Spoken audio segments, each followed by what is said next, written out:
Welcome to the Merriman Market Analyst and Fun Astrology Saturday Financial Podcast. Thomas Miller here. We are going to read the MMAcycles.com newsletter that is written by Ray Merriman for the week beginning November 13th. This is being recorded on Saturday, November 11th, and we are looking somewhat at the week past as well. Always start with a news story, this one from the Wall Street Journal on November 9th. Fed Chair Jerome Powell said he and his colleagues remain steadfast in getting policy in line with their 2% inflation goal, but we're, quote, not confident that we have achieved such a stance, end quote. Ray's commentary for this week: global stock indices continued their impressive rallies following their multi-month lows of October 23rd to 30th in most cases. It may be related to the Sun-Mars conjunction of November 18th.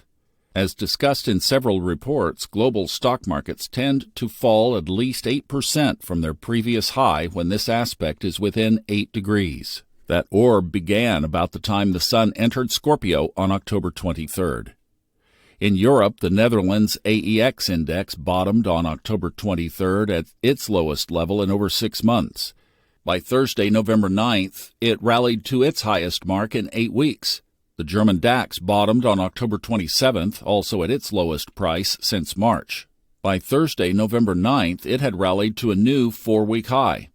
The Zurich SMI index bottomed on October 23rd at its yearly low, but by Thursday, November 9th, it was making a 3-week high. The movement in the London FTSE was similar, with a low on October 27th, but its rally was over by November 3rd. In Asia and the Pacific Rim, the Australian ASX made its yearly low on October 30th, but then managed a 3-week corrective rally so far into November 9th. China and Hong Kong suffered a greater stock market collapse into their yearly lows of October 23rd and 24th, respectively. Since then, their rallies have only been corrective, with the high so far for each November 6th through the 9th. India's Nifty also bottomed on October 26th, its lowest price since June, followed by a corrective rally into November 8th. The more impressive performance in this region was Japan's Nikkei index, which rallied to its highest mark in 6 weeks, which followed only a modest corrective decline that ended with a double bottom on October 20th and 31st. In the Americas, all markets performed very well following their multi-month lows of October 26th through 31st. All rallied to new highs on Friday, November 10th. For Brazil's Bovespa, this was the highest mark in 13 weeks. For the Dow Jones Industrial Average, NASDAQ, and S&P, these were their highest levels in 7 to 8 weeks. Cryptos were also on fire. Bitcoin tested 38,000 for the first time since May 2022. Ethereum was also strong, posting its highest price since April 2023. The script was different in precious metals and crude oil. After rallying nearly $200 from its low on October 6th to its high 3 weeks later, gold gave back over $80 into Friday's close. Silver's sell-off was not nearly so dramatic, less than $1 from its high of October 20th, but it was weak nonetheless. Crude oil dropped below $75 last week for the first time since July 20th. It is peculiar how equity markets cheered the Fed's announcement of no rate hikes for the moment, but still possible for the future, whereas metals and crude oil seemed more focused on the Fed's qualifier that inflation is not yet under control and more rate hikes could still be in the cards.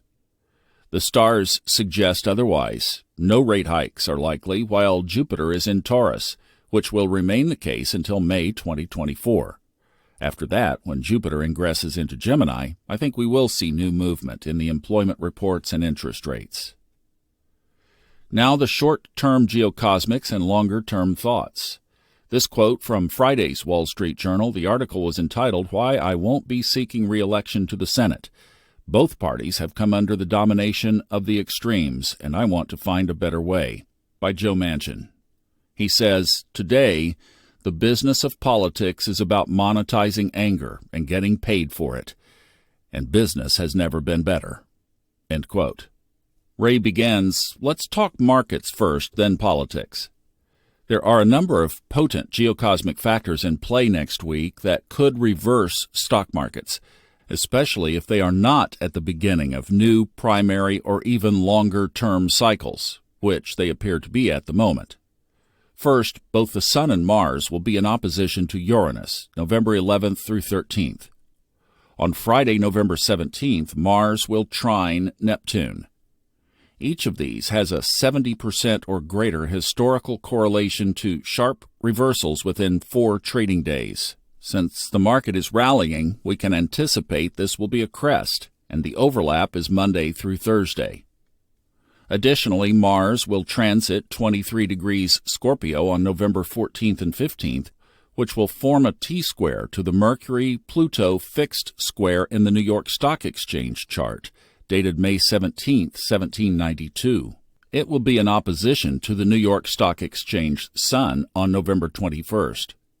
Those aspects imply a sharp decline is possible for the U.S. stock market. Funding to keep the government of the U.S. open is also set to expire November 17th. Last week's market rally suggests that investors think the shutdown will be averted, but with these potentially combative aspects in effect, it may be, at best, another close call that could cause a brief, sharp pullback. Now, as far as politics goes, what we see this week may be a preview of what we will see next year in terms of government dysfunction and combative rhetoric and blame. One only needs to look at the charts of Donald Trump and Joe Biden, the leading candidates for the run next year that no one wants. Well, the majority of U.S. voters don't want to see a rematch between these two veterans, putting it mildly. It opens the door for third-party and maybe fourth and fifth, too, candidates. No one is talking about it, but Robert Kennedy Jr. now has 22% of voter support as of November 1st, according to Politico.com. He also has a 36% plurality of independents, according to a recent Quinnipiac University survey. Another concern that I discuss in the forthcoming Forecast 2024 book is that Donald Trump will have transiting Jupiter on his Sun-Uranus lunar node stellium on Election Day, which is a cosmic indicator for victory. But will he be allowed to run? At the same time, all through 2024, he has his progressed Mars at 14 degrees Libra on his natal Chiron, wounded, which also happens to fall on the U.S. natal Saturn. They're coming after him, and with Saturn, the government in charge, there's a good chance they will hold him accountable. At least one verdict may not be in his favor. But the U.S. progressed Mars is 17 degrees Libra on his natal Jupiter. His supporters are not going to sit back. They are going to react. There is a lot more to this drama taking place as Neptune comes right to the cusp of Aries in the summer of 2024. In fact, it turns retrograde at 29 degrees 55 minutes Pisces on July 2nd, the day I use for the birth of the United States, when the vote for independence was completed in 1776. And you know what happened the last time that Neptune came to the cusp of Aries. It was in April 1861. I think the drama could be avoided if both Trump and Biden chose to spend their golden years out of public office, far removed from the stress of politics that neither needs in terms of their personal well-being. And by doing so, allow the country to move forward and avert an otherwise imminent stress. And with Neptune being highlighted, it's okay to wish, isn't it? Maybe prayer would be more constructive. Maybe a spiritual practice, even more so. Now this week's Q&A with Ray, a question from John H. I get lost in the astrological relationships you're citing in the weekly free reports, and when I read the forecast books as well. So in the past, I've been effectively skipping those sections to get to the meat of your messages, which have been outstanding.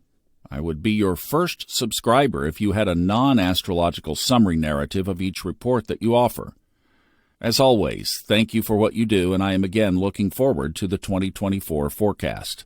Ray answers, thanks, John. I appreciate your kind words and support. Offering another report that eliminated astro jargon may not be received so well, as half of our subscribers do know astrology, and that is our unique niche or expertise in the field of market timing. But actually, our daily report does what you suggest. Very little astro jargon and very clear buy and sell zones to initiate and exit positions. Our weekly analysis has more commentary using astro jargon in one paragraph for each market, but also gives clear buy and sell zones for traders in the strategies section. But the longer-term reports, like the monthly reports, and especially the forecast book, provide discussions on the correlation of planetary cycles with market cycles, which many readers who understand the astrological language do like to see. Yet there, too, we summarize each market with signals as clearly as we possibly can, but also knowing that the longer term the view is, the less specific we can be, as technical, cyclical, and chart patterns change during the course of a year, and even during the course of a month. Hence, we can't be nearly as specific with our strategies here as we are in the daily and weekly reports.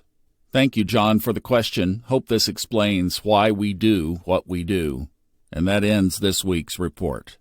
I would have one addition to this. As the newsletter was going to the presses yesterday, so to speak, the digital presses, we had an announcement from the credit rating bureau Moody's Friday that the outlook on U.S. credit was lowered to negative from stable. They cited the increasing debt, the decline in the debt affordability, in other words, the ability to pay it back, and they said that federal spending and political polarization have been a rising concern for investors. How about kindergartners, too? Well, that was released after the 4 p.m. Eastern close yesterday, and futures markets were still open for another hour, and they fell precipitously on that announcement, as expected. So a couple of things that Ray mentioned, the political division, there it was, and also the potential of this market topping this week, as he also clearly indicated. Now, Ray uses a chart for the United States of July 2nd, 1776, because that was when, according to historians that he follows, the vote for independence was completed the morning of July 2nd, 1776. So he uses a chart of 11:50 a.m. That gives a 7-degree Libra ascendant. And if you put the time at approximately 4:20 yesterday afternoon when this announcement came out, that puts the Scorpio planets, Sun, Mars, and then Mercury had just moved into Sagittarius, all in the United States' second house of money and possessions and debt. You know what those Scorpio planets have been doing the last month. And if you put it into the U.S. Sibley chart, which also a lot of astrologers follow as the birth time, that's supposedly, according to Ebenezer Sibley, when the document was signed itself, it puts those planets in the 12th house of endings and completions, secret sorrows and self-undoings, hidden things. Is there more to come out? You can't make this stuff up, right? So, maybe a little bit of a drop into next week, and like everything that he just said in this newsletter is spot on. Thanks, Ray. We appreciate you guys, and thanks for listening. Level Up tomorrow, we are going to be talking about what if up. So like, what if it crashes? That's great. We're going to look at the bright side of everything tomorrow night. That's on our Level Up on the YouTube channel and also the Facebook group page, Fun Astrology Podcast listeners. And that will be at 8 p.m. Eastern if you'd like to join us live. We'd love to have you. Back on Monday with our regular next week's Fun Astrology reports as well. Be sure to catch the MMA also YouTube channel and Twitter channels. A lot going on, but you can keep in touch during the week. Have a great weekend. Thanks for listening.